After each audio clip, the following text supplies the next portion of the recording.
মালিক রে 2023 সালের 1 ডিসেম্বর জুমার নামাজের পূর্ব মুহূর্তে এই কেরানীগঞ্জের দিকে তাকা দেখো, তোমার পথগুলা বান্দারা তোমার আল্লাহ বলে ডাক দিছে। আল্লাহ আমি গুনাহগার তোমার দামি বান্দাদেরকে নিয়া চোখের পানি দিয়া এই মজলিসের ভিতরে বইসা তোমার যে বান্দারা তোমার দেওয়া জবান দিয়া তোমার আল্লাহ বলে ডাক দিছে। আল্লাহ একজনও খালি ফিরায় না। আল্লাহ তুমি যদি আমাদেরকে তারা দাও, তুমি ছাড়া তো আমাদের আর কেউ নাই। আল্লাহ আমরা ছাড়া তোমার ডাকার মতো লোকের অভাব নাই, আমরা ছাড়া তোমার পায়ে সেজদা দেওয়া লোকের অভাব নাই, আমরা ছাড়া হজ করা লোকের অভাব নাই গো আল্লাহ। এই মজলিসে আমরা যারা উপস্থিত হয়ে গেছি, আমরা ছাড়া রোজা রাখা লোকের অভাব নাই গো আল্লাহ, আমরা ছাড়া তাহাজ্জুদ পড়া লোকের অভাব নাই। যদিও আমরা ছাড়া তোমার দামি বান্দার অভাব নাই, কিন্তু আমাদের তো একটা অভাব গো আল্লাহ, তুমি ছাড়া তো আমাদের আর কেউ নাই। আল্লাহ তুমি ছাড়া তো আমাদের কেউ নাই। ডাক দেন না আল্লাহ, আর জোরে ডাক দেন আল্লাহ। আল্লাহ তুমি ছাড়া তো আমাদের কেউ নাই। কেমনে ফিরা দিবা আল্লাহ? তোমার পাগলগুলা পাপের কথা স্মরণ করে, গুনাহের কথা স্মরণ করে। আল্লাহ কত দাড়ি পাকা বাবারা চোখের গরম পানিটা ছেড়ে দিছে, মাদ্রাসার ছোট্ট ছোট্ট বাচ্চাগুলা কান্দে, এদের চোখের পানি ফিরা দিও না আল্লাহ। জুমার মসজিদে যারা উপস্থিত হইছে এদের সবাইকে তুমি কবুল করো। আজকের এই জুমার নামাজ আমাদের নাজাতের ওসিলা বানায় দাও। চিৎকার মেরে বলেন আমিন, আরো জোরে বলেন আমিন। সকলে বলেন আলহামদুলিল্লাহ। সমস্ত প্রশংসার মালিককে, একসাথে বলেন কে? মসজিদে আসার তৌফিক দিয়েছেন কে? যে আল্লাহ আপনাকে আমাকে তার মহান হুকুম পবিত্র জুমার নামাজ আদায়ের উদ্দেশ্যে দুনিয়ার ভিতরে সর্বোত্তম জায়গা, সর্বশ্রেষ্ঠ জায়গা মসজিদে নিয়ে এসেছেন। এজন্য অগণিত চিত্রে কণ্ঠের সর্বোচ্চ আওয়াজ দিয়ে ওই মহান মুনিবের দরবারে একবার শুকরিয়া আদায় করি আলহামদুলিল্লাহ। আরও শুকরিয়া আদায় করি এই জন্য যে মহান মুনিব আপনাকে আমাকে সুস্থতার মতো নেয়ামত দিয়েছেন। আপনি আর আমি সুস্থ অবস্থায় তার শুকরিয়া আদায় করতে পারতেছি, এই জন্য আরেকবার বলি আলহামদুলিল্লাহ। মুহতারাম হাজিরিন, আল্লাহ পাক রব্বুল আলামিন আমাদেরকে সৃষ্টি করেছেন তার ইবাদত করার জন্য, তার গোলামি করার জন্য। এই পৃথিবীতে যত মাখলুকাত আমরা দেখি, এই মাখলুকাত আল্লাহ পাক রব্বুল আলামিন বানিয়েছেন মানুষের খেদমত করার জন্য। মাখলুক আমাদের খাদেম, আমাদের খিদমত করবে, আর মানুষ বানিয়েছেন আল্লাহর গোলামি করার জন্য, আল্লাহর ইবাদত করার জন্য। আল্লাহ পাক রব্বুল আলামিন মানুষ বানাইতে চাইলেন, ফেরেশতারা বারবার নিষেধ করেছিল মানুষ বানানোর দরকার নাই। আপনি পৃথিবীতে খলিফা পাঠাবেন, এরা তো দুনিয়াতে গিয়ে মারামারি করবে, কাটাকাটি করবে, রক্তপাত করবে। আপনার তাসবিহ পাঠ করার জন্য, আপনার প্রশংসা করার জন্য আমরাই তো আছি। আমরা থাকতে আপনি আবার কেন মানুষ বানাবেন? আমরা আপনার জিকিরের হালতে যাদেরকে রেখেছেন আমরা জিকির করতেছি, যাদেরকে আল্লাহ পাক রব্বুল আলামিন যেই ফেরেশতাদেরকে দাঁড়ানো অবস্থায় রাখছেন, ওরা সারা জিন্দেগি কিয়ামত পর্যন্ত দাঁড়ানো অবস্থায় আল্লাহর ইবাদত করবে। যাদেরকে রুকুর হালতে রাখছেন কিয়ামত পর্যন্ত রুকুর হালতে থাকবে। যাদেরকে সেজদার হালতে রাখছেন কিয়ামত পর্যন্ত সেজদায় পড়ে থাকবে। তো আমরাই তো আসি আপনার তাসবিহ পাঠ করার জন্য, তাহলে মানুষ বানানোর কি দরকার? আল্লাহ বললেন আমি যা জানি তোমরা তা জানো না। আল্লাহ পাক রব্বুল আলামিন এই মানুষ বানাইলেন অত্যন্ত মহব্বত করে, ভালোবেসে। যেই মানুষ আল্লাহ এত পছন্দ করেন, মহব্বত করেন, মৃত্যুর আগ মুহূর্ত পর্যন্ত আল্লাহ পাক রব্বুল আলামিন বান্দাবান্দির মুখের দিকে তাকায় থাকেন। বান্দা ভুল করছে, অন্যায় করছে, মৃত্যুর আগেও যদি খাঁটি দিলে তওবা করে, আল্লাহ পাক রব্বুল আলামিন পিছনের জিন্দেগির সব গুনাহ মাফ করে দেন। মানুষকে কত ভালোবাসেন আল্লাহ পাক রব্বুল আলামিন। প্রতিটা মানুষকে সৃষ্টি করার পরে আল্লাহ পাক রব্বুল আলামিন তার জন্য একটা জান্নাত বানায় রাখছেন। আবু জাহেলের জন্য জান্নাত বানাইছেন, নমরুদ ফেরাউনের জন্য জান্নাত বানাইছেন, কাফেরদের জন্য জান্নাত বানাইছেন। যদি বান্দা মৃত্যুর আগ মুহূর্তেও লাইনে ফিরে আসে, মৃত্যুর আগ মুহূর্তেও আল্লাহর গোলামি করা শুরু করে দেয়, খাঁটি দিলে তওবা করে, আল্লাহ যেন ওই বান্দাকে মাফ করে জান্নাত দান করতে পারে। আল্লাহ পাক রব্বুল আলামিন এই বান্দা বান্দিকে কত ভালোবাসেন। আল্লাহ পাক রব্বুল আলামিন আমাদেরকে যে কিতাব দিলেন, আসমানি 104খানা কিতাব আছে, এর ভিতরে 4খানা বড় কিতাব, বাকি 100খানা সহিফা। অন্যান্য নবীদেরকে আল্লাহ পাক রব্বুল আলামিন যখন কিতাব দিয়েছেন, সহিফা নাজিল করেছেন, লিখিত আকারে আল্লাহ কিতাব দিয়েছেন। আদম নবীকে লিখিত আকারে কিতাব দিয়ে দিয়েছেন, এই নাও তোমার কিতাব, তুমি জাতিকে গিয়ে এই কিতাব থেকে তালিম দিতে থাকো, যেন কিতাবগুলো হারায় না যায়। লিখিত ছিল, বই আকারে ছিল, বাইন্ডিং করা ছিল। তো আল্লাহ পাক রব্বুল আলামিন যখন কোরআন নাজিল করা শুরু করলেন, আমাদের নবীর উপরে এক একটা আয়াত নাজিল হয়, আমাদের নবী পেরেশান হয়ে যাচ্ছিলেন। বারবার শুধু এই আয়াতগুলো জব্দ করার জন্য, মুখস্থ করার জন্য নবী আমার শুধু পড়তে থাকলেন। সূরা ফাতিহা নাজিল হয়েছে, তো আলহামদুলিল্লাহি রাব্বিল আলামিন, আলহামদুলিল্লাহি রাব্বিল আলামিন বারবার পড়তেছে। ইকরা বিসমি রাব্বিকাল্লাযী খলাক, ইকরা বিসমি রাব্বিকাল্লাযী খলাক, একই আয়াত বারবার পড়ে, যেন হারায় না যায়, মুইসা না যায়। অন্যান্য নবীদেরকে আল্লাহ কিতাব দিলেন, তাদের কিতাব তো লিখিত আকারে ছিল, বাইন্ডিং আকারে ছিল, কিন্তু আমাকে যে আল্লাহ পাক রব্বুল আলামিন কালামুল্লাহ কোরআন দিলেন, এই কোরআন তো লিখিত আকারে দেন নাই, বাইন্ডিং আকারে একসাথে আসমান থেকে আল্লাহ পাঠান নাই। নবীজির 23 বছরের নবুয়তের জিন্দেগিতে যখন যতটুকু প্রয়োজন, কখনো এক সূরার প্রয়োজন হইলে কমপ্লিট একটা সূরা নাজিল করছেন, কখনো একটা আয়াতের প্রয়োজন একটা আয়াত নাজিল করছেন, কখনো 2টা আয়াতের প্রয়োজন 2টা আয়াত নাজিল করছেন। নবীজির নবুয়তের 23 বছর বসে আল্লাহ পাক রব্বুল আলামিন এই 30 পারা কোরআন নাজিল করছেন।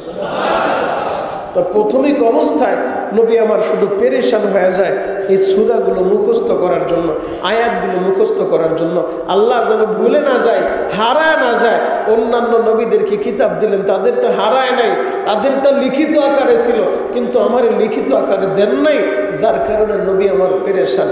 আল্লাহ বলেন, লা তুহাররিক বিহি লিসানাকা লিতাআজালা বি। নবী গো, আমি তো আপনার উপরে কোরআন নাজিল করি নাই আপনাকে কষ্ট দেওয়ার জন্য, আপনি কেন পেরেশান হন? অন্যান্য নবীদেরকে কিতাব দিয়েছি লিখিত আকারে, কিন্তু আপনাকে আমি আল্লাহ যে কোরআন দিতেছি, যে কোরআন দিতেছি, এই কোরআন অন্যান্য নবীদের লিখিত আকারে ছিল, মুছে গেলে তো শেষ হয়ে গেছে, কিন্তু আপনাকে যে কোরআন আমি আল্লাহ দিব, এইটা লিখিত আকারে দিব না, বাইন্ডিং আকারে দিব না, আমি আল্লাহ আপনার কলমের উপরে এই কোরআনগুলো সেভ করে দেব। আরো জোরে বলেন। এজন্যই তো দেখা যায় এই কোরআন, যদিও সারা পৃথিবীর বইয়ের দোকানে আগুন লাগায় আপনি কোরআনের কপি সব তুলে ফেলেন, কিন্তু এরপরও পৃথিবী থেকে কোরআনকে মুছা যাবে না। আপনি কত কপি কোরআনের কপি জ্বালাবেন, সারা পৃথিবীর ভিতরে সব কোরআনের কপিও যদি আপনি জ্বালায় দেন, এরপরে পৃথিবী থেকে কোরআনকে মাইনাস করা যাবে না। এই পৃথিবীর উপরে লক্ষ লক্ষ হাফেজে কোরআন আছে, যে হাফেজে কোরআন যাদের সিনার ভিতরে আল্লাহ পাক রব্বুল আলামিন 30 পারা কমপ্লিট কোরআন সেভ করে দিয়েছে। কারণ হেফাজতের জিম্মাদারি নিয়েছেন আল্লাহ, নাজিল করছেন আল্লাহ, হেফাজত করবেন আল্লাহ। নবী আপনি পেরেশান হবেন না, আপনি পেরেশান হবেন না, কোরআন আপনাকে কষ্ট দেওয়ার জন্য নাজিল করি নাই। অতএব এই কোরআনের সংস্পর্শে যত থাকা যাবে, কোরআনকে যত মহব্বত করা যাবে, কোরআনকে যত ভালোবাসা যাবে, হাসরের ময়দানে এই কোরআন সুপারিশ করে করে ওই মহব্বত করনেওয়ালাদেরকে নাজাতের ফয়সালা করে দেবে। হাসরের ময়দানে নবীরা সুপারিশ করবে, ওলামায়ে কেরাম সুপারিশ করবে, কোরআন সুপারিশ করবে, আল্লাহ যে আলেমদেরকে মাফ করে দিবেন ওই আলেমেরা সুপারিশ করে দলে দলে লোকদেরকে জান্নাতে নিতে থাকবে। অতএব কোরআনকে মহব্বত করতে হবে, কোরআন পড়নেওয়ালা আলেমদের মহব্বত দিলের ভিতরে রাখতে হবে, নবীর মহব্বত দিলের ভিতরে রাখতে হবে। কারণ আল্লাহ কাকে কোন ওসিলায় মাফ করে কেউ জানে না, কেউ জানে না। জানেন কে? আমরা যে ইবাদত করি, এই ইবাদত দিয়া জান্নাত তো দূরের কথা, জান্নাতের ঘেরানোর আশা করা যায় না। তবে আমরা আশা রাখি যদি আল্লাহ কোনো ওসিলা আমাদেরকে মাফ করে দেয়, কোনো ওসিলা দিয়া কোনো বাহানা তালাশ করে। আল্লাহ তো তার বান্দাবান্দিকে ভালোবাসেন, বাহানা খুঁজতে থাকবেন। বাহানা, কোন বাহানা দিয়া, কোন অজুহাত দিয়া আমার বান্দাবান্দিকে আমি মাফ করে জান্নাতে ঢুকাইতে পারি। এজন্য নেক আমল বেশি বেশি করা, কোরআনকে মোহাব্বত করা, নবীর মোহাব্বত দিলের ভিতরে রাখা, যে কোনো বাহানা দিয়া, যে কোনো ওসিলা দিয়া যেন আল্লাহ আমাকে মাফ করে জান্নাত দান করতে পারে। আল্লাহু আকবার। আল্লাহ বানাইছেন বড় আদর করে মানুষকে, জাহান্নামে দেওয়ার জন্য বানায় নাই। তবে কোরআনের সাথে কেন মোহাব্বত রাখবেন, নবীর সাথে কেন মোহাব্বত রাখবেন? কারণ এই দুনিয়াতে পরিস্থিতিটা এমন হয়ে যাবে, যেদিন বিচারের মাঠ কায়েম হয়ে যাবে সেদিন তো কেউ কাউকে চিনবে না, ভাই ভাইয়ের পরিচয় দিবে না। আরে দুনিয়াতেই অনেক ক্ষেত্রে মা সন্তানের পরিচয় দেয় না। দুনিয়াতে অনেক ক্ষেত্রে ব্যারিস্টার ছেলে জজ হয়েছে, বড় উপর লেভেলে চাকরি করে, বাবা কৃষক মানুষ, এখন লজ্জায় বাবার পরিচয় দেয় না। বড় জজ সাহেব গাড়ি থেকে নেমে দেখে তার বাবা তো সাধারণ কৃষক, গ্রামের কৃষকের ছেলে, সে এখন জজ হয়েছে, ব্যারিস্টার হয়েছে। এখন মানুষের সামনে জনসমাবেশের ভিতরে নিজের বাবার পরিচয়টাও দেয় না, লজ্জা লাগবে, আমার বাবার চেহারা সুরত কেমন, এজন্য বাবার পরিচয়টাও গোপন করে। এমন মানুষ দুনিয়াতে আছে না নাই? আরো জোরে বলেন, আছে না নাই? টাকা হয়েছে, এক সময় টাকা ছিল না, এখন টাকা হয়েছে, নিজের বাবার পরিচয় দিতে লজ্জা লাগে, প্র্যাকটিসে লাগে যে আমার যে অবস্থান তৈরি হয়ে গেছে, এই অবস্থানে আমার বাবাকে সামনে কিভাবে আনি। বাবার পরিচয়টাও দুনিয়ার ভিতরে অনেক ক্ষেত্রে গোপন করে। কিন্তু হাসরের ময়দানে আপন ভাই তার ভাইয়ের পরিচয় দিবে না, মা তার সন্তানের পরিচয় দিবে না। হ্যাঁ, ঘটনা ঘটবে, সত্য ঘটনা, বানানো কোনো ঘটনা না। ইদা ওয়াকাতিল ওয়াকিয়া, এই ঘটনা সত্য ঘটনা। এই দুনিয়াটা ধ্বংস হয়ে যাবে, পাহাড়গুলা তুলার মতো উঠতে থাকবে, আসমানটা খসে খসে পড়ে যাবে, তারকারাজি খসে খসে পড়ে যাবে, চন্দ্র তার আলো বন্ধ করে দিবে, সূর্য তার আলো বন্ধ করে দিবে, পুরা দুনিয়াটা ধ্বংস হয়ে যাবে। সব ধ্বংস করে আল্লাহ পাক রব্বুল আলামিন বিচারের মাঠ কায়েম করবেন, ময়দানে মাহশার কায়েম করবেন।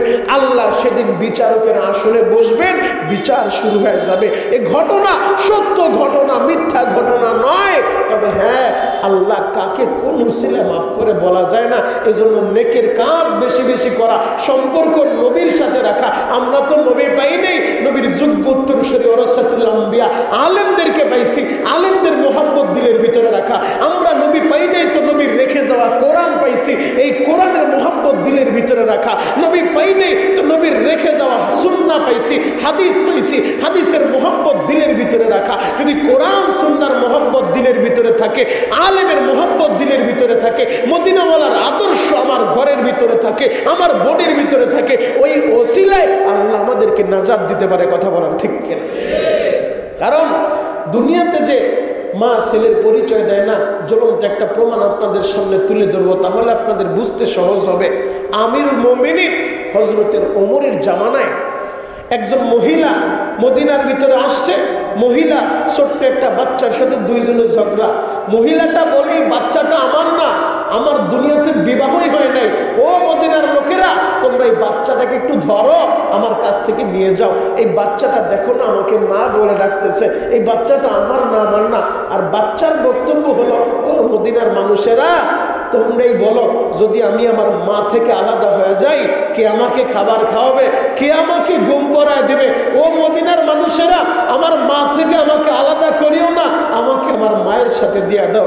দুইজন ঝগড়া লাগছে, বিচারটা আসছে আমিরুল মুমিনিন হযরতে ওমরের দরবারে। আর হযরতে ওমর তো কেমন শাসক ছিলেন, কেমন বিচারক ছিলেন, আপনারা সবাই ভালো করেই জানেন। ওমরের মতো এমন বিচারক পৃথিবীতে আর আসবে কিনা জানা নাই। ওমর যেমন ছিলেন নবীর হাতে গড়া ছাত্র, আমিরুল মুমিনিন হযরতে ওমরের রাজ দরবারে বিচারটা চলে আসছে যে ওমর সম্পর্কে আমার নবী বলছেন, আমার পরে যদি কেউ নবী হইতো, সে হইতো হযরতে ওমর। সুবহানাল্লাহ, আরো জোরে বলেন। যেহেতু আমার পরে নবুয়তের দরজা বন্ধ, আর নবী হবে না, নবী হলে ওমর হতো। নবুয়তের জন্য, নবী বানানোর জন্য যত কোয়ালিটি দরকার, যত গুণ দরকার, সব কিছু আল্লাহ পাক রব্বুল আলামিন ওমরের ভিতরে দিয়েছিলেন। এমনকি কোরআনের অনেকগুলো আয়াত ওমরের মর্জি মোতাবেক, ওমর যেভাবে বলছে যে এইটা এইভাবে হলে ভালো হবে, আল্লাহ পাক রব্বুল আলামিন ওমরের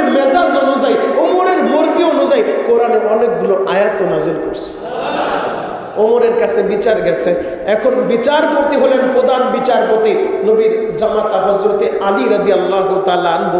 কারণ এই আলী আল্লাহর নবীর এত সুহবতপ্রাপ্ত, এত কাছ থেকে দ্বীন আর ইসলাম এমনভাবে আয়ত্ত করেছিলেন। কোরআনের রাইসুল মুফাসসিরিন যে চারজন, এই চারজনের ভিতরে হযরতে আলী ছিলেন একজন। যে আলী সম্পর্কে নবী আমার বললেন, আনা মদিনাতুল ইলম ওয়া আলীউন বাবুহা, আমি নবী হলাম একটা এলেমের শহর, একটা এলেমের রাজ্য। এই রাজ্যের প্রধান যে গেট, প্রধান যে ফটক, সেই গেট আর সেই দরজাটা হলো আমার আলী। নবী বলেন আনা মদিনাতুল ইলম, আমি এলেমের শহর, আর এই শহরের একটা দরজা আছে, সেই দরজা হলো আমার আলী। সে আলী হলেন প্রধান বিচারপতি। আলী এখন বিচার করতে যাবেন। আলী বিচার করতে গিয়ে মহিলার বক্তব্য শুনলেন। মহিলা, তোমার বক্তব্য কি?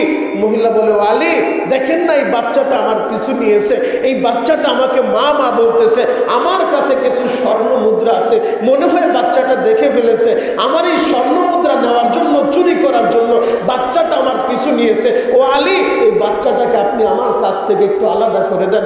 আলী বললেন, বাবা তোমার বক্তব্য কি? বাচ্চাটা বলে, ও নবীর সাহাবী আলী, দেখেন না, সে আমার মা, আমাকে অস্বীকার করতেছে। আপনি যদি আমাকে আমার মা থেকে আলাদা করে দেন, আপনি বলেন কে আমাকে খাবার খাওয়ায় দিবে, কে আমাকে ঘুম পাড়ায় দিবে, আপনি বলেন, আপনি আমার মা থেকে আমাকে আলাদা করবেন না।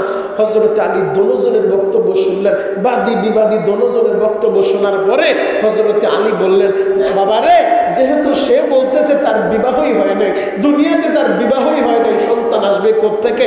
সে যেহেতু তোমাকে অস্বীকার করতেছে, যাও, আমি তোমাকে সান্ত্বনা দেই, আমি তোমাকে গ্রহণ করে নিলাম, আজ থেকে তুমি আমার সন্তান, আমার বিবি ফাতেমা হয়ে গেল তোমার মা। আরো জোরে বলো। তোমার আর কোনো বক্তব্য আছে? এবার বাচ্চাটা মুস্কি হাসি দিয়ে বলে, আলী, ও নবীর সাহাবী আলী, আপনি যদি আমাকে সন্তানের মর্যাদা দেন, আপনি যদি আমার বাবা হন, আর জান্নাতের মহিলাদের নেত্রী আল ফাতিমাতু সাইয়্যিদাতুন নিসাই আহলিল জান্নাহ, নবীজি বলছেন জান্নাতের নারীদের সভানেত্রী হবে আমার ফাতেমা। ওই ফাতেমা যদি আমার মা হয়, আর জান্নাতের যুবকদের লিডার হাসান আর হুসাইন যদি আমার ভাই হয়, ও আলী, তাহলে তো নবীজি আমার নানা হয়ে গেল। রহমাতুল লিল আলামিন নবী যদি আমার নানা হয়, আমার আর চিন্তার কারণ নাই। হাসরের ময়দানে আমি আমার নানার হাত ধরে জান্নাতে চলে যাব। আরো জোরে বলেন।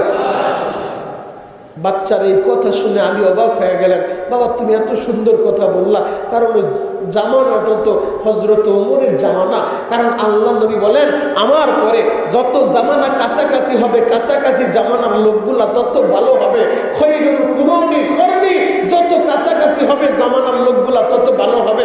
জামানা যত দূরত্বে চলে যাবে, লোকের ইমানের কোয়ালিটি তত দূরত্বে যেতে থাকবে। ওই জামানাটা তো ছিল ওমরের জামানা, নবীর সাহাবীদের জামানা। বাচ্চাটা তো ছিল ইমানদার। বাচ্চাটা বলে, আলী, আপনি যদি আমার বাবা হন, জান্নাতের যুবকদের লিডাররা যদি আমার ভাই হয়, ও আলী,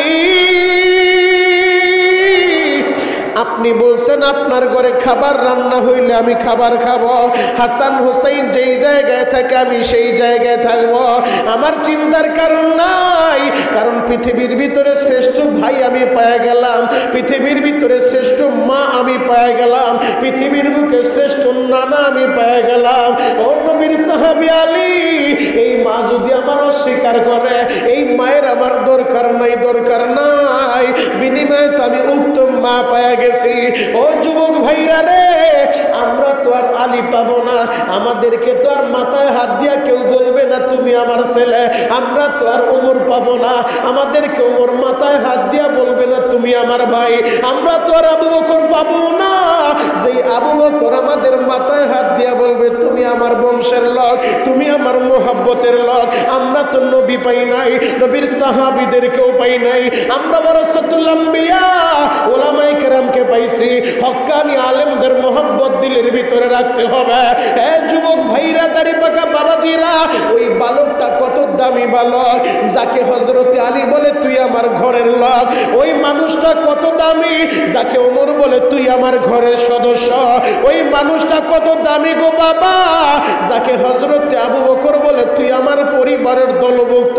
ওই মানুষটা কত দামি, যাকে রহমাতুল লিল আলামিন নবী বলে তুই আমার সন্তান। আরো জোরে বলো। আল্লাহর নবী যায়েদ ইবনে হারেসাকে সন্তানের মর্যাদা দিয়েছেন, পালক পুত্রের মর্যাদা দিয়েছেন। যে যায়েদ ইবনে হারেসা ইয়ামানের ছেলে, বিক্রি হইতে হইতে পর্যায়ক্রমে মক্কার রুকাইজ বাজারে আইসা বিক্রি হয়ে গেছে, নবীর কাছে আসছে গোলাম হিসেবে। আমার নবী বললেন, যায়েদ রে, আমি তোকে আজাদ করে দিলাম। যায়েদ চিন্তা করে, যেই মানুষটা গোলাম আজাদ করে দেয় সে তো স্বাভাবিক কোন লোক হইতে পারে না। খবর নিয়ে দেখে সে রহমাতুল লিল আলামিন, সে দয়ার নবী, মায়ার নবী, ইমামুল মুরসালিন, খাতামুন নবীন। যায়েদ চিন্তা করে, এই ঘর ছাড়া যাবে না, এই ঘর থেকে আমাকে দূরে সরা যাবে না। যায়েদের বাবা আসছে যায়েদকে নেওয়ার জন্য। আপনারা সবাই জানেন, যায়েদের বাবা দীর্ঘ 12 বছর পরে যায়েদের কাছে আসছে। যায়েদ, তোমাকে তো হারায় ফেলছিলাম বাবা, 12 বছর যাবত তোমার চেহারাটা দেখি না।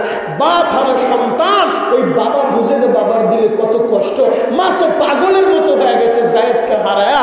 সন্ধান পাওয়ার পরে নবীর কাছে আসছে। যায়েদের বাবা ঈসা বলে, নবীজি, আমি শুনলাম আপনার কাছে নাকি আমার ছেলেটা আছে, আমরা অনেক কিছু নিয়ে আসছি, উট, ভেড়া, দুম্বা, যা কিছু দরকার আপনি যা চান আমরা আপনাকে সব দিতে পারবো।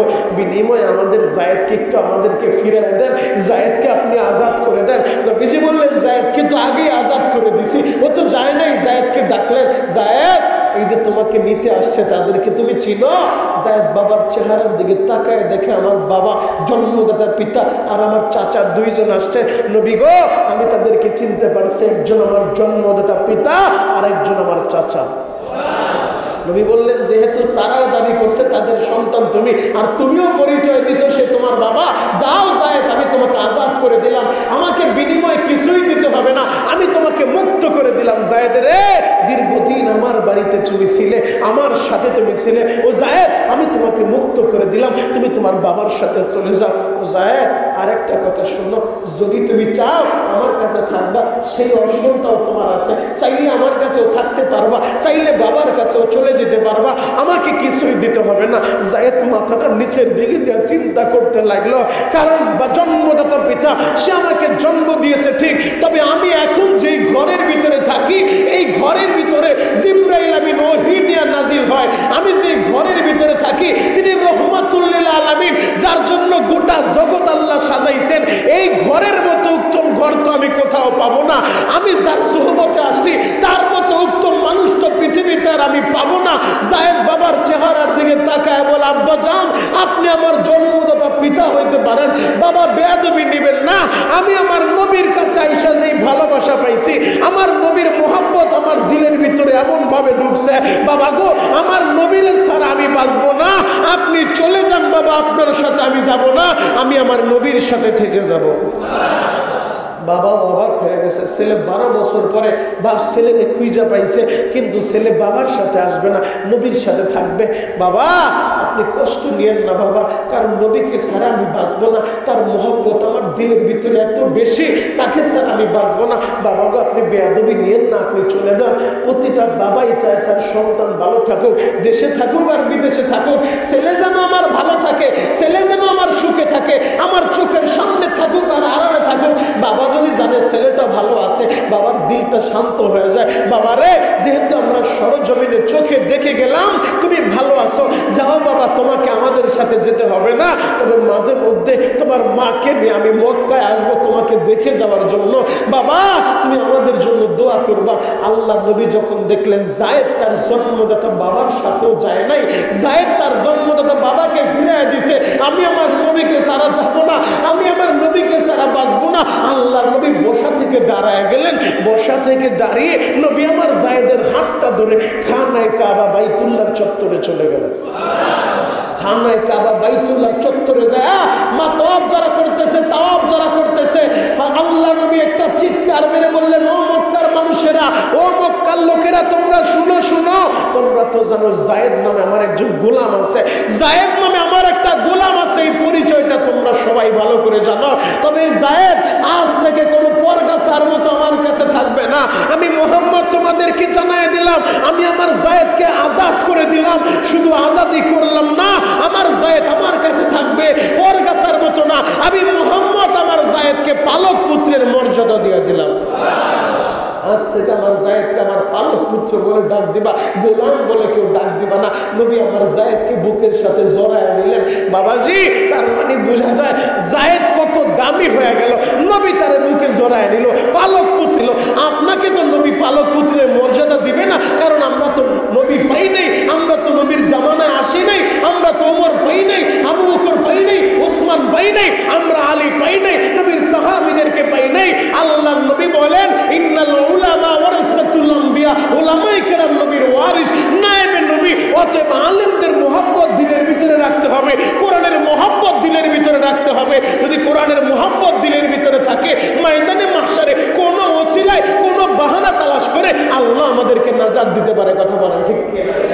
কারণ হাসরের ময়দানে কোরআন অধিক পরিমাণে সুপারিশ করবে। কোরআনের মুহাব্বত করনেওয়ালাদেরকে আলেমেরা সুপারিশ করবে, নবীরা সুপারিশ করবে, শহীদেরা সুপারিশ করবে। কোন ওসিলা আল্লাহ আমাদেরকে মাফ করবে তা তো জানা যায় না। এই জন্য নেক আমল বেশি বেশি করা। তবে আল্লাহ আমাদেরকে বানাইছে জাহান্নামে দেওয়ার জন্য না, আল্লাহ আমাদের বড় আদর করে বানাইছে জান্নাতে দেওয়ার জন্য। কত আদর করলে আল্লাহ আপনাকে বানাইছে আপনি কি জানেন?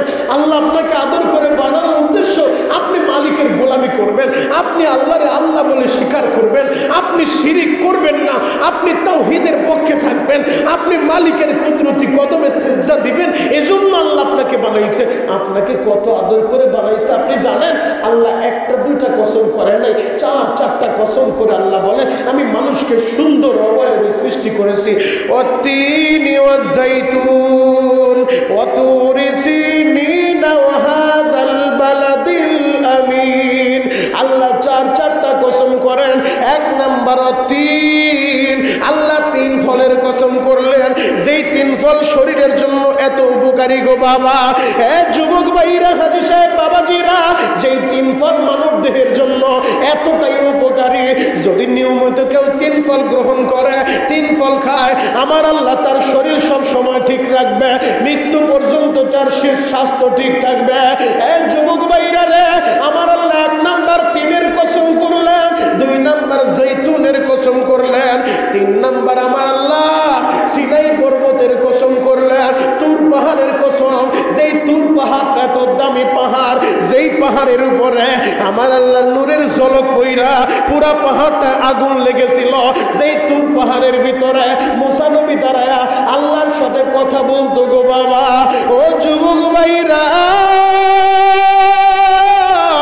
যে তুর পাহাড়ে মুসা নবী যাওয়ার পর আল্লাহ বলে, ফাখলান আলাইক, মুসা পায়ের জুতাটা খুলো, এইটা পবিত্র জায়গা। মুসা নবী পায়ের জুতা খুইলা তুর পাহাড়ে উঠে আল্লাহ সেই তুর পাহাড়ের কসম করলেন। চার নাম্বার কসম, ও হাযাল বালাদিল আমিন, নিরাপদ নগরী মক্কা নগরীর কসম। মক্কা নগরী এমন নিরাপদ নগরী, আহারে হুদুদ হেরেমের ভিতরে আজও পর্যন্ত কোন বিধর্মীর স্থান সেই জায়গার ভিতরে নাই। কোন বেদিন যারা, মুশরিক যারা, কাফির যারা, তাদের হুদুদে হেরেমে ঢোকা নিষেধ। মক্কার বিভিন্ন জায়গায় সাইনবোর্ড লাগানো, নন মুসলিম যারা তারা এই জায়গায় প্রবেশ করতে পারবে না, হুদুদে হেরেমের ভিতরে ঢুকতে পারবে না। হুদুদে হেরেম মক্কা নগরী এত নিরাপদ নগরী। পৃথিবীর দামি দামি জিনিসগুলো আল্লাহ মক্কা নগরীতে রাখলেন। মাকাম ইব্রাহিম, যেই জায়গার সামনে নামাজ পড়লে আল্লাহ খুশি হয়ে যায়, রাখলেন মাকামে ইব্রাহিম আল্লাহ মক্কায়। ও যুবক ভাইরা, হাজী সাহেব, বাবাজিরা, দিলের কানে কথাগুলো শুনে যান গো বাবা। পৃথিবীর ভিতরে সর্বশ্রেষ্ঠ পানি জমজমের পানি, যেই জমজম রাখলেন আল্লাহ মক্কায়। ইন্না সাফা ওয়াল মারওয়াতা মিন শাআইরিল্লাহ, যেই সাফা মারওয়ায় দৌড় দিলে মালিক খুশি হয়ে যায়, আরশের মালিক খুশি হয়ে যায়, রাখলেন আল্লাহ মক্কায়। হাজরে আসওয়াদ, যেই পাথরের ভিতরে চুমু খাইলে জীবনের গুনাহ ঝরে যায় গো বাবা, যেই হাজরে আসওয়াদের ঠোঁটটা লাগাইলে আল্লাহ গুনাহগুলো চুমুকের মতো টাইনা নিয়া বান্দারে নিষ্পাপ বানায় দেয়।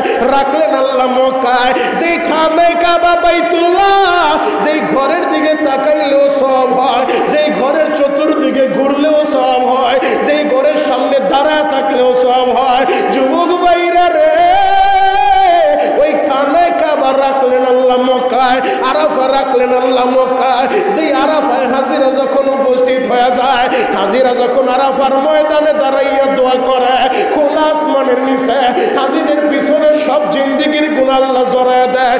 রাখলেন আল্লাহ মক্কায়। এত দামি করে মক্কা নগরী বানাইছে, ওই মক্কা নগরীর কসমটা আল্লাহ করলেন, ও হাযাল বালাদিল আমিন, নিরাপদ নগরী। এই মক্কা নগরীর শপথ করে আমি আল্লাহ বললাম, লাকাদ খলাকনাল ইনসানা ফি আহসানি তাকওয়িম, আমি মানুষকে সুন্দর অবয়ব দিয়া, সুন্দর আকৃতি দিয়া বানাইছি। কেন এই মানুষকে আল্লাহ বানাইছে?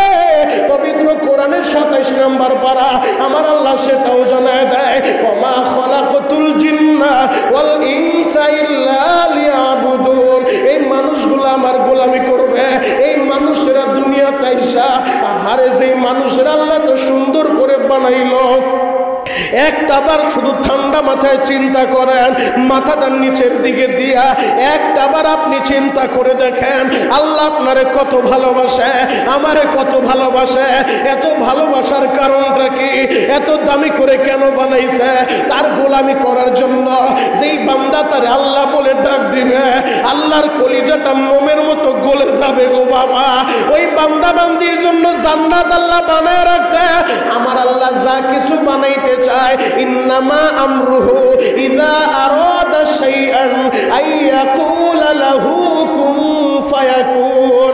সূরাতুল ইয়াসিনের ভিতরে আমার আল্লাহ সেটাও জানায় দেয়, আমি আল্লাহ যদি কিছু বানাইতে চাই, আমি শুধু বলি কুন হও, সাথে সাথে ফায়াকুন, রূপান্তরিত হয়ে যায়। আল্লাহ বলে হও তো হয়ে যায়। আল্লাহ আসমান বানাইলেন কুন ফায়াকুনের মাধ্যমে, আল্লাহ বললেন কুন হও, সাথে সাথে আসমান হয়ে গেছে গো বাবা। আল্লাহ জমিন বানাইলেন কুন ফায়াকুনের মাধ্যমে, আমার আল্লাহ পাহাড় বানাইলেন কুন ফায়াকুনের মাধ্যমে, আমার আল্লাহ সমুদ্র বানাইলেন কুন ফায়াকুনের মাধ্যমে। ও যুবক ভাইরা রে, আমার আল্লাহ যা কিছু বানাইলেন কুন ফায়াকুনের মাধ্যমে বানাইলেন। 18,000 মাখলুকাত আমার আল্লাহ বানাইলেন। আল্লাহ শুধু বলে হও, সাথে সাথে হয়ে যায়। কিন্তু এই ছোট্ট মানুষটা, দুর্বল মানুষটা, আহারে এতই দুর্বল, এই দুর্বল মানুষটারে বানাইতে যাইয়া আল্লাহ কুন ফায়াকুন বলে নাই গো বাবা। আল্লাহ বলে ফেরেশতারা, আমার বান্দার তোমরা হাতের জায়গায় হাত লাগাও, পায়ের জায়গায় পা লাগাও। ফেরেশতারা আপনার আমার হাতের জায়গায় হাত লাগায় দেয়, বডি সেটিং করতেছে, পায়ের জায়গায় পা লাগায় দেয়, আঙ্গুলের জায়গায় আঙ্গুল লাগায় দেয়, পেটের জায়গায় পেট লাগায় দেয়, পিঠের জায়গায় পিঠ লাগায় দেয়। যা কিছু দরকার বডিগুলা সেটিং করতেছে গো বাবা। ফেরেশতা যখন চেহারার দিকে হাতটা বাড়াইতে চায়, মালিক ডাক দিয়ে বলে, ফেরেশতারা খবরদার খবরদার, হাতটা বাড়াও না, আমার বান্দার চেহারার দিকে হাতটা দিও না। আল্লাহ তুমি বললা বডি সেটিং দিতে, পায়ের জায়গায় পা লাগায় দিলাম, আঙ্গুলের জায়গায় আঙ্গুল বসায় দিলাম, হাতের জায়গায় হাত লাগায় দিলাম, বুকের জায়গায় বুক লাগায় দিলাম, পিঠের জায়গায় পিঠ লাগায় দিলাম, কেন চেহারার দিকে হাতটা বাড়াবো না? ফেরেশতারা রে, আমি আল্লাহ আমার বান্দার চেহারাটা খলাকতু বিয়াদাইয়া, আমার কুদরতি হাত দিয়া বানায় দিব, আমার হাত দিয়া বানায় দিব। ও ফেরেশতারা, আমার বান্দার চেহারাটা আমি আল্লাহ আমার কুদরতি হাত দিয়া বানাবো। আপনি সাদা হন আর কালো হন, আপনার নাক চোখা হোক আর বাঁকা হোক, এই নাকটা আল্লাহর কাছে বড় দামি। আপনার চেহারাটা আমার আল্লাহ নিজের হাতে বানাইছে গো বাবা। ও যুবক ভাইরা রে, ও পর্দার আমার মা বোনেরা, আল্লাহ বড় আদর করে নিজের হাত দিয়ে আপনারে আমারে বানাইছে।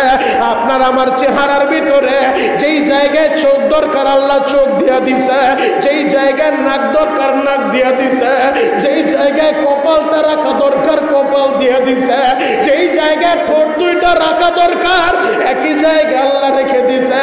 কত সুন্দর করে আল্লাহ নিজের হাত দিয়ে আপনারে বানাইছে। দুনিয়াতে আইসা কোনোদিন কি চিন্তা করছেননি আল্লাহ নিজের হাতে আমারে বানাইলো, এত সুন্দর করে বানাইলো। কোরআনে 4 কসম খেয়ে বলতেছে আমারে সুন্দর করে বানাইছে, এত দামি করে বানাইছে। ওয়ালাকাদ কাররামনা বানি আদম, আমি সম্মানিত করে বানাইছি, এত দামি করে আমারে বানাইলো। আমি দুনিয়াতে আইসা আল্লাহর দেওয়া জবান দিয়া আমি তো আমার মায়ের যখন মা বলে ডাক দেই, আমার মা তো খুশি হয়ে যায় আমার ছেলেটা আমার মা বলে ডাক দিছে। ও দাড়ি পাকা বাবারা এখন বসে বসে কাঁদবা, আল্লাহর দেওয়া জবান দিয়া সন্তান বাবারে বাবা বলে ডাক দিলে বাবার কলিজা শীতল হয়ে যায়। ছেলে আমারে বাবা বলে ডাক দিছে, আহারে আল্লাহর দেওয়া জবান দিয়া দাদারে দাদা বলে ডাক দিলে দাদা খুশি হয়ে যায়। আল্লাহর দেওয়া জবান দিয়া নেতারে নেতা বলে ডাক দিলে নেতা খুশি হয়ে যায় গো ভাই। আল্লাহর দেওয়া জবান দিয়া বন্ধুরে মোহাব্বতে বন্ধু বলে ডাক দিলে বন্ধুও খুশি হয়ে যায়। আল্লাহর দেওয়া জবান দিয়া আপনি 20 বছর 30 বছর 50 বছর এই 60 বছর জিন্দেগির ভিতরে এই পৃথিবীর কত মানুষের খুশি করলেন, একটা বার কি আপনি চিন্তা করছেননি? আমার এই 60 বছর জীবনের ভিতরে, আমার এই 30 বছর জীবনের ভিতরে, আমার এই 50 বছরের জীবনের ভিতরে আল্লাহর দেওয়া জবান দিয়া নিজের হাতে আল্লাহ তার জবানটা বানাইছে, নিজের হাতে আমার জবানটা আল্লাহ সেটিং দিছে। আল্লাহর দেওয়া জবান দিয়া এই পৃথিবীতে কত মানুষের আমি খুশি করলাম, একটা বার যদি আমার আল্লাহর দেওয়া জবান দিয়া আমি আমার আল্লাহরে আল্লাহ বলে ডাক দিতাম গো, আমার আল্লাহ খুশি হয়ে যাইতো। ও যুবক ভাইরা রে, ও দাড়ি পাকা বাবাজিরা, জীবনে কত অন্যায় আর অপরাধ করছেন। আল্লাহ আপনারে জাহান্নামে দেওয়ার জন্য বানায় নাই, আল্লাহ আপনারে জাহান্নামে জানানোর জন্য বানায় নাই, জান্নাতে ঢুকানোর জন্য বানাইছে, তার গোলামি করার জন্য বানাইছে। চোখের পানি দিয়া মোহাব্বতে মাওলারে ডাক দেন না আল্লাহ, আরো জোরে মোহাব্বতে ডাক দেন আল্লাহ, আরো জোরে মোহাব্বত করে ডাক দেন আল্লাহ। আহারে সন্তান যদি 5 বছর মায়ের খবর না নেয়, সন্তান যদি ঝগড়া কইরা রাগ করিয়া 10 বছর বাবার খবর না নেয়, রাতের অন্ধকারে ঘরের দরজায় দাঁড়ায় যদি 10 বছর পর ওই মায়ের একটা বার ডাক দেয়, মা গো আমি তোমার ছেলে আব্দুল রহিম, আমি তোমার ছেলে আব্দুল করিম। মা 10 বছর হইছে ঝগড়া করে বাড়ি থেকে চলে গেছি, এই 10 বছর তোমার খবর নেই নাই গো মা, আমি আমার ভুল বুঝতে পারছি, আজকে রাত 12টার সময় দরজায় দাঁড়ায় গেছি, মা গো আমারে কি মাফ করবানি। এই কথাটা বলতে দেরি, আহারে মা দুঃখিনী ঘরের দরজাটা খুইলা ওই সন্তানের বুকের সাথে চাইবা ধরে আর বলে, বাবা রে তুই তো ছোট্ট মানুষ, বুঝোস না, না বুঝা ভুল করছস, না বুঝা বাবার সাথে রাগ করছস, যা বাবা আমি মা তোরে মাফ করে দিলাম। এইটা যদি দুনিয়ার নিয়ম হয়, মা যদি একটা ডাক শুনিয়া, মা ডাক শুই না 10 বছরের কষ্টের কথা ভুলে যাইতে পারে, বাবা যদি বাবা ডাক শুই না 10 বছরের কষ্টের কথা ভুলে যাইতে পারে। ও সুবাদার যুবকেরা, ও আমার দাড়ি পাকা বাবারা, ও আমার পর্দার মা বোনেরা, যে আল্লাহ নিজের হাতে আমাদেরকে বানাইলো, যে আল্লাহ তো ভালোবেসে আমাদেরকে বানাইলো, ফেরেশতারা বলছে মানুষ বানাও না, আল্লাহ বলছে আমি যা জানি তোরা তা জানোস না। এই বান্দাদেরকে আল্লাহ এত আদর করে বানাইলো, যদিও তুমি 10 বছর নামাজ পড়ো না, যদিও তুমি 20 বছর নামাজ পড়ো না। ও সুবাদার যুবক ভাইরা রে, আজকের এই জুমার মসজিদে ডিসেম্বরের 1 তারিখ 2023 সালে এই কেরানীগঞ্জের ঐতিহ্যবাহী প্রতিষ্ঠান এই সুবাদা কেন্দ্রীয় মসজিদে বৈশা চোখের গরম পানিটা দিয়া যদি মাওলারে ডাকার মতো ডাক দিতে পারো, তোমার 20 বছর 30 বছর 50 বছরের গুনাহ আমার আল্লাহ এখনই মাফ করে দিতে পারে। কান্না না আসলেও কান্নার ভান ধরে চোখটা বন্ধ করে জোরে ডাক দাও না আল্লাহ, আরো মোহাব্বত করে ডাক দাও না আল্লাহ, মোহাব্বতে ডাক দাও না আল্লাহ। মিশামিশি কাটাইলাম ববের জিন্দেগি মিশামিশি কাটাইলাম ববের জিন্দেগি সময় থাকতে না করিলাম বন্দেগি মালিক রে 2023 সালের 1 ডিসেম্বর জুমার নামাজের পূর্ব মুহূর্তে এই কেরানীগঞ্জের দিকে তাকা দেখো তোমার পথগুলা বান্দারা তোমার আল্লাহ বলে ডাক দিছে আল্লাহ আমি গুনাহগার তোমার দামি বান্দাদেরকে নিয়া চোখের পানি দিয়া এই মজলিসের ভিতরে বইসা তোমার যে বান্দারা তোমার দেওয়া জবান দিয়া তোমার আল্লাহ বলে ডাক দিছে আল্লাহ একজনও খালি ফিরায় না আল্লাহ তুমি যদি আমাদেরকে তারা দাও তুমি ছাড়া তো আমাদের আর কেউ নাই আল্লাহ আমরা ছাড়া তোমার ডাকার মতো লোকের অভাব নাই আমরা ছাড়া তোমার পায়ে সেজদা দেওয়া লোকের অভাব নাই আমরা ছাড়া হজ করা লোকের অভাব নাই গো আল্লাহ এই মজলিসে আমরা যারা উপস্থিত হয়ে গেছি আমরা ছাড়া রোজা রাখা লোকের অভাব নাই গো আল্লাহ আমরা ছাড়া তাহাজ্জুদ পড়া লোকের অভাব নাই যদিও আমরা ছাড়া তোমার দামি বান্দার অভাব নাই কিন্তু আমাদের তো একটা অভাব গো আল্লাহ তুমি ছাড়া তো আমাদের আর কেউ নাই আল্লাহ তুমি ছাড়া তো আমাদের কেউ নাই ডাক দেন না আল্লাহ আর জোরে ডাক দেন আল্লাহ আল্লাহ তুমি ছাড়া তো আমাদের কেউ নাই কেমনে ফিরা দিবা আল্লাহ তোমার পাগলগুলা পাপের কথা স্মরণ করে গুনাহের কথা স্মরণ করে আল্লাহ কত দাড়ি পাকা বাবারা চোখের গরম পানিটা ছেড়ে দিছে মাদ্রাসার ছোট্ট ছোট্ট বাচ্চাগুলা কান্দে এদের চোখের পানি ফিরা দিও না আল্লাহ জুমার মসজিদে যারা উপস্থিত হইছে এদের সবাইকে তুমি কবুল করো আজকের এই জুমার নামাজ আমাদের নাজাতের ওসিলা বানায় দাও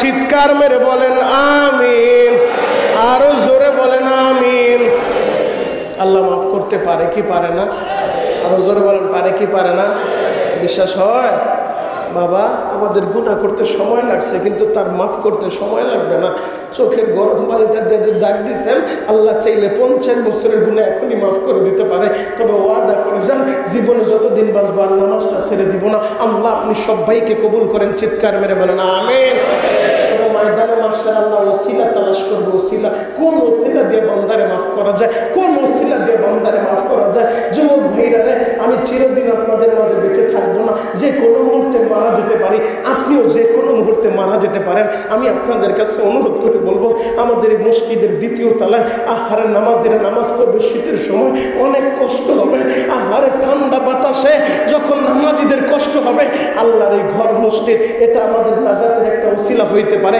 যারা শুরু থেকে দান করছেন প্রতি জুমায় যারা দান করতেছেন আপনাদের এই দানটা নাজাতের ওসিলা হয়ে যেতে পারে যে মালিক জীবনে তো কত জায়গায় দান করছি আজকের জুমায় তোমার ঘরে 1 টাকা দিলাম 100 টাকা দিলাম একটা ইট কিনে দিলাম একটা টাইস কিনে দিলাম দেও না এর ওসিলা আমারে মাফ কইরা যদি মালিক পছন্দ করে না আপনার দানটা এর ওসিলা আল্লাহ মাফ করে দিতে পারে কথা বলেন ঠিক কিনা মসজিদের দ্বিতীয় তলায় অনেকগুলা থায়ের প্রয়োজন 1 2 3 4 5 6 7 8 9 10 11 12টা থায়ের প্রয়োজন হবে মসজিদের দ্বিতীয় তলায় 12টা থায়ের প্রয়োজন এমন কোন পাগল কি আছেন যে হুজুর আমার মা নাই বাবা নাই যদি এই দানটা আমার নাজাতের ওসিলা হয়ে যায় জীবনে কত দানই তো আপনি করছেন লক্ষ লক্ষ টাকা দান করছেন লক্ষ লক্ষ টাকা দান করছেন তবে আমার মন বলে আজকের দোয়া আল্লাহ ফিরাবে না আজকে জুমার মসজিদে দেখছেন প্রতিটা মানুষকে দেখছে এদের চোখের পানি বিপদে যাইতে পারে না এমন কোন আল্লাহ পাগল কি আছেন যে হুজুর 12টা থাই লাগবে আমি একাই দিয়া দিব অথবা হুজুর আমি 1টা থাই দিব আমি 2টা থাই দিব আমি 3টা থাই দিব আমি আমার মায়ের জন্য বাবার জন্য বেশি শীত পড়ার আগে তাড়াতাড়ি আমরা থাইগুলো লাগাইতে চাই যেন মুসল্লিদের কষ্ট না হয় এই মসজিদ তো কিয়ামত পর্যন্ত এই জায়গায় থাকবে কারণ যেই জায়গায় মসজিদ হয়েছে এই জায়গায় মার্কেট হবে না কিয়ামত পর্যন্ত এই জায়গায় মসজিদ থাকবে হাসরের ময়দানে এই মসজিদ আপনার নাজাতের ওসিলা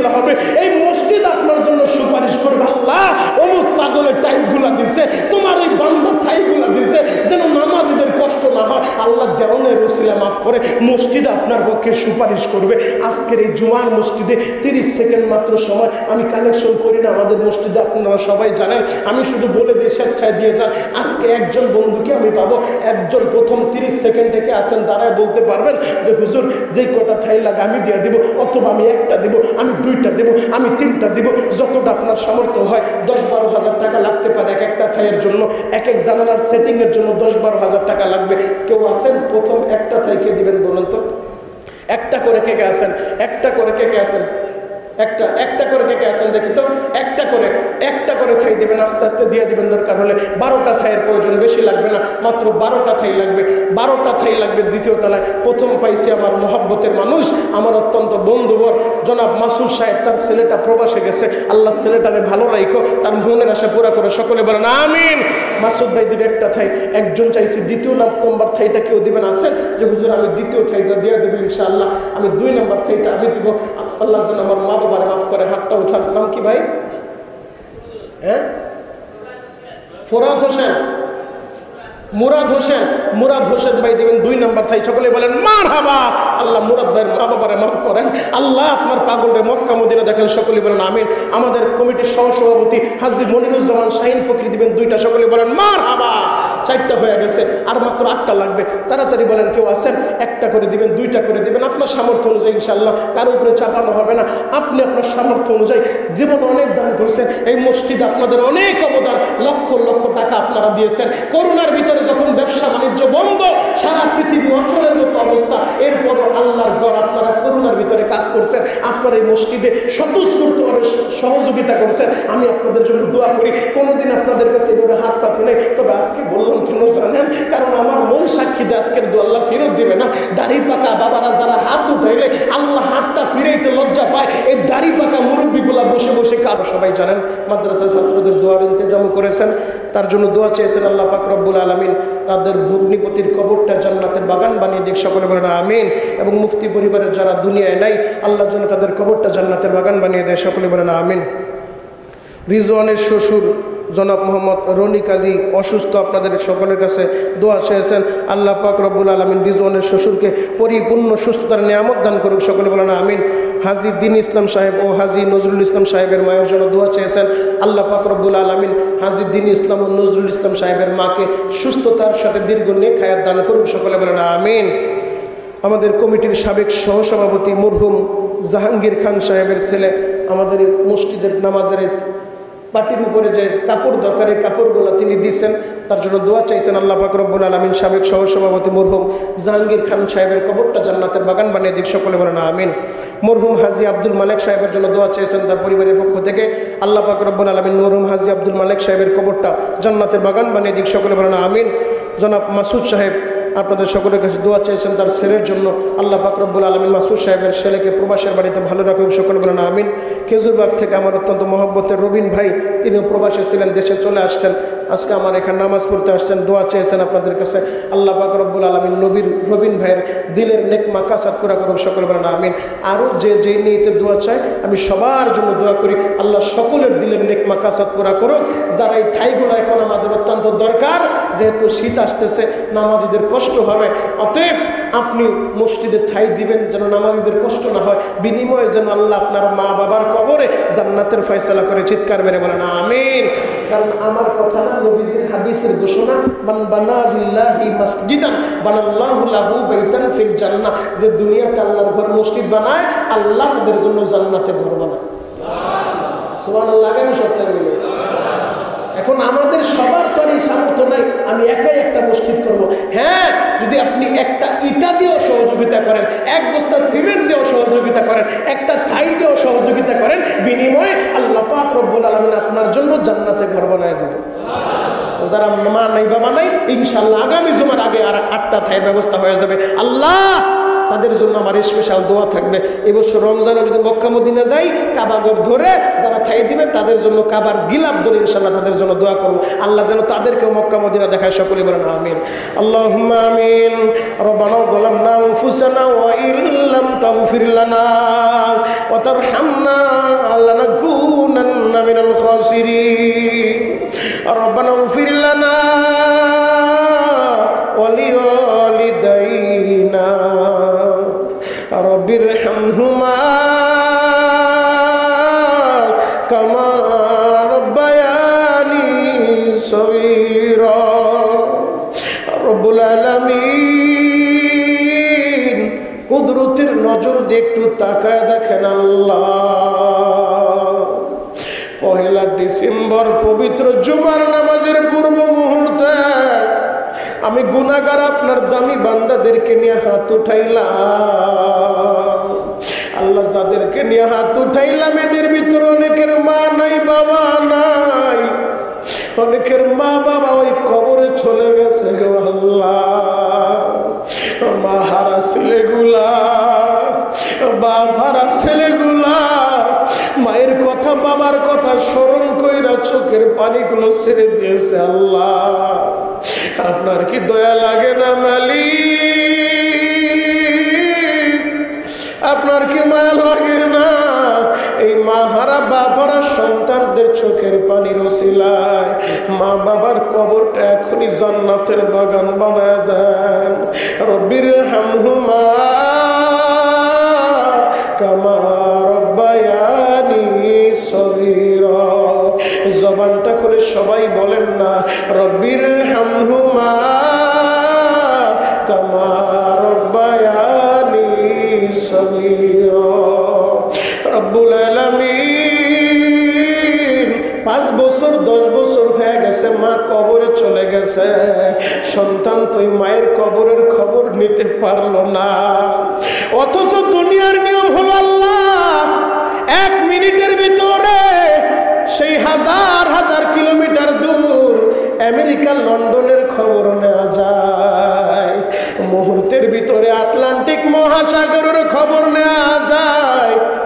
কিন্তু বাড়ির কাছে 3.5 হাত মাটির নিচে ওই যে মা ঘুমা রইল, আজও পর্যন্ত সন্তান খবর নিতে পারলো না। মা তুমি কেমন আছো? আল্লাহ ওই মা হারা সন্তানগুলো হাত উঠা দিছে, তোমার কি মায়া লাগে না রে আল্লাহ? তোমার কি দয়া লাগে না? বড়া বলতেছে একটা বার তাকা দেখো তোমার পাগল গুলা কিভাবে কান্দে। এদের বাড়ি ঘরে আগুন লেগে যায় না, এদের সন্তান গুলা মরে যায় নাই রে আল্লাহ, এরপরও কেন কাঁদে? আল্লাহরা জাহান্নামের ভয়ে কাঁদে মালিক। কারণ যে গুনাহ আমরা করেছি ওই গুনার দিকে নজর করলে জাহান্নামের আগুন ছাড়া কিছুই দেখি না। এত অন্যায়ের অপরাধ করেছি মালিক, পাপের দিকে তাকাইলে কবরের সাপ ছাড়া কিছুই দেখি না। আল্লাহ গুনার দিকে না তাকাইয়া তোমার রহমতের দিকে তাকাইয়া গফফার নামের খাতিরে মরা মজলিসে সবার গুনাহগুলা নেক দ্বারা বদলায়া দাও মালিক রে। এই মজলিসে কত হাজিরা হাত উঠাইছে আল্লাহ, এই মজলিসে আমার মতো পাপী আমার মতো গুনাহগার আর কেউ নাই।